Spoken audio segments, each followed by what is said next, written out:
식물이 건전하게 자라는 데 필요한 영양소가 17가지나 됩니다.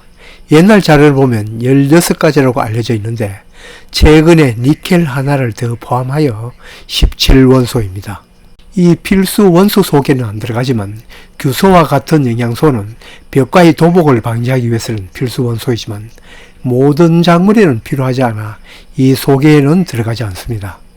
이 17원소 중에서 철, 붕소, 망간, 구리, 아연, 몰리브덴, 염소, 니켈을 미량 원소라고 아주 조금만 필요한데 그래도 필수 원소라고 전혀 없으면 작물에 결핍 현상이 일어납니다. 반면에 질소, 인산, 가리, 칼슘, 마그네슘, 황을 다량 요소라고 합니다. 17개 원소 중 많이 필요하다는 뜻입니다. 특히 이 중에서도 질소, 인산, 가리를 3요소라고 합니다.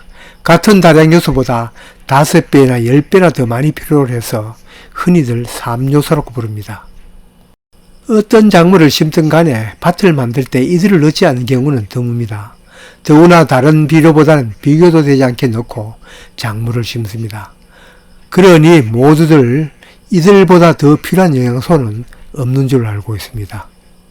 그러나 식물에게는 이들보다 더 많이 필요한 것이 3가지나 더 있습니다. 그러니 이들 3요소인 질소, 인산, 가리는 각각 4등, 5등, 6등 필요한 셈입니다. 그럼 도대체 이들 3요소보다 더 많이 필요한 게 뭘까요? 결론을 먼저 말씀드리면 아시는 분은 아시겠지만 탄소, 수소, 산소입니다.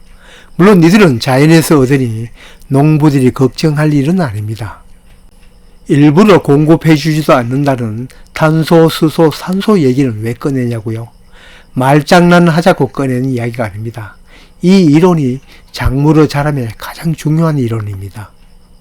왜 탄소, 수소, 산소가 그리 많이 필요한지는 400년 전에 저처럼 궁금함이 많은 네덜란드의 헬몬트라고 하는 사람이 한 실험을 음미할 필요가 있습니다.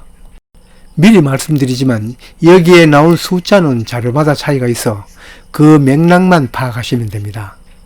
그는 큰 나무 화분에 2.5kg의 어린 묘목을 심었는데 5년 후에 보았더니 70kg 넘게 자랐는데 마른 흙의 무게는 100g도 줄어들지 않았습니다. 그는 그 이유를 나무가 커진 까닭은 물때문이고 심지어 흙의 차이도 처음 측정 때의 오차로 생각했습니다. 옛날에서 그렇지 오늘날 같으면 그 원인이 광합성 때문인 걸 잘 배운 초등생이었어도 알 수 있는 문제였지만 당시에 그는 물이 식물을 크게 해준다고 믿었습니다. 아마 그는 실험을 하기 전에 나무가 크는 만큼 흙의 무게가 줄어들 것으로 예상하였을지도 모릅니다. 마른 흙 무게가 겨우 계란 한 개 차이도 안 나니 오직 물이 나무를 키웠다고 결론을 내렸습니다. 과학자도 아닌 손바닥 농부가 개인적으로 생각하기에는 흙의 무게가 57g 줄어든 것도 측정 오차가 아닌 처음 흙에 있었던 영양소가 빠져나갔으니 당연 줄어들었다고 생각합니다. 버드나무가 무려 70kg이나 늘어나게 된 까닭은 이 흙의 영양소와 물소고 미네랄도 보탬이 되었지만 아무리 해도 그것만으로는 그렇게 늘어날 일은 없습니다. 식물은 광합성을 통해 몸집을 불어나갑니다. 햇빛 에너지를 이용하여 공기 중의 이산화탄소와 뿌리에서 흡수한 물로 포도당을 만들어 이 포도당을 여러가지 양분으로 바꾼 것입니다. 우리가 주든 안 주든 식물에게 가장 필요한 것이니 NPK 비료를 비롯하여 여러 비료나 탭이 유박을 주기 전에 당연히 먼저 생각해야 할 이론입니다.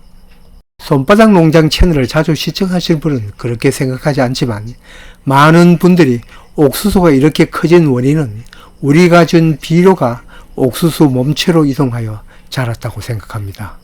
물론 이 말도 전혀 틀린 것은 아닙니다. 그러나 옥수수 몸집이 이렇게 큰 것은 광합성의 산물입니다. 바로 앞에 설명한 이산화탄소와 물을 합성하여 포도당을 생성하여 그것을 필요한 것으로 바꾸어 적재적소로 보낸 것입니다. 바로 공기 중 탄소, 산소, 물속의 산소와 산소를 흡수한 셈입니다. 그는 뿌리에서 흡수한 질소, 인산, 칼륨 등 여러 영양소는 이라는 생각이 들 겁니다. 그 양분도 옥수가 크는데 직접적으로 일조한 것은 맞습니다. 질소만 하더라도 광합성 산물인 포도당에 뿌리에서 흡수한 질소로 합쳐서 아미노산을 만들고 또 단백질을 만듭니다. 뿌리에서 얻은 영양소는 직접 식물의 각 기관으로 가기도 하지만 대부분 광합성 작용, 증산작용 등의 대사작용에 이용됩니다. 무엇보다 뿌리의 양분은 봄이 되어 잎과 꽃을 피우게 하고 신초를 나게 하는, 즉 광합성 전의 단초를 제공하니 아주 중요한 것은 맞습니다. 이러한 원리는 말로 설명하지 않아서 그렇지 초보 농부도 다 농사에 알게 모르게 활용하고 있습니다. 만일 고추가 뿌리에서 올라온 양분으로 자라는 비율이 더 크다면 고추 방아다리 정리를 할 때도 싹이 올라오자마자 바로 제거하는 것이 더 효과적일 것입니다. 과수 묘목도 처음 새싹은 뿌리에서 올라온 양분으로 크지만 그 이후도 그 양분으로 주로 큰다면 양분 손실을 막기 위해서 처음부터 필요한 가지 외에는 초기 때부터 제거해 줘야 할 것입니다. 실제로 그렇게 하는 텃밭 농장도 보았습니다. 만일 그렇게 한다면 광합성을 하는데 엽수가 부족하여 자람이 덜할 것입니다. 작년 가을에 똑같이 심은 복숭아 묘목이 봄이 되어 싹이 여러 군데서 올라온 묘목이 그렇지 않는 묘목보다 자람이 더 빨랐습니다. Y자 수형으로 키우니 달랑 2가지만 필요하지만 처음 여러 개의 순이 나온 것이 자람이 빠릅니다. 채소나 과수나 한 뼘 정도로 자랐을 때 필요 없는 가지를 제거하는 것이 효과적입니다. 많은 분들이 옥수수 곁가지를 제거하면 수확이 더 느는 줄 알고 있습니다. 곁가지가 양분을 가로채어 본대에 나는 열매 비대에 지장이 있다고 생각합니다. 광합성 양이 늘어나는 것보다 뿌리 양분을 빼앗긴다고만 생각합니다. 물론 곁가지가 본가지보다 더 커서 광합성을 방해한다거나 통풍이 안 되어서 제거하는 것은 그 나름의 이유가 있습니다. 농부가 작물을 심기 전에 퇴비와 유박, 거기에다 화학비료까지 주지만 식물이 실제 많이 공급받는 것은 광합성을 위한 CHO가 더 많고 또한 그 영향이 더 크다는 점을 생각해야 합니다. 또 그 모든 걸 태양에 관장하니 태양의 위담이 새삼스럽습니다. 우리 밭처럼 일조량이 상대적으로 부족한 곳은 좋다는 비료 다 뿌리고 온 동네 사람이 다 매달려도 고구마나 땅콩 등 일조량이 많이 필요한 작물은 평야 지역보다는 수확을 절대 더 늘릴 수 없습니다. 과수나 채소 등 작물에게만 그런 것은 아닙니다. 밭에 나는 잡초도 작물보다 작게 자라는 잡초는 이 면에서는 좀 덜 위협적입니다. 물론 병해충도 옮기고 약문도 나눔하니 도움이 될 것은 없습니다만 작물보다 더 빨리 크는 것이 더 위협적입니다. 그놈들이 작물 위에서 햇빛을 차단하면 작물은 생존 자체가 위협됩니다. 뿌리로 약물을 아무리 흡수해도 광합성을 못하면 삶 자체가 위협받습니다. 그렇다면 우리 주위에 탄소가 포함된 유기물은 수없이 많으니 이걸 토양에 뿌리면 더 많은 탄소 흡수로 NPK 주는 것보다 작물의 효과가 더 클 것인가 아닌가 라고 생각할 수 있지만 그건 아닙니다. 그 탄소는 토양의 공국을 만들어 숨쉬는 토양 또는 미생물이 먹이로 이용될 수는 있지만 양분으로는 이용되지 못합니다. 이건 질소도 마찬가지입니다. 공기 중의 78%나 되지만 몇몇 콩과 작물 외에는 그림이 떡입니다. 질소는 암모니아나 질산이온으로 변해야 뿌리가 흡수할 수 있습니다. 화학비료를 주든 유기질 비료를 주든 이건 똑같습니다.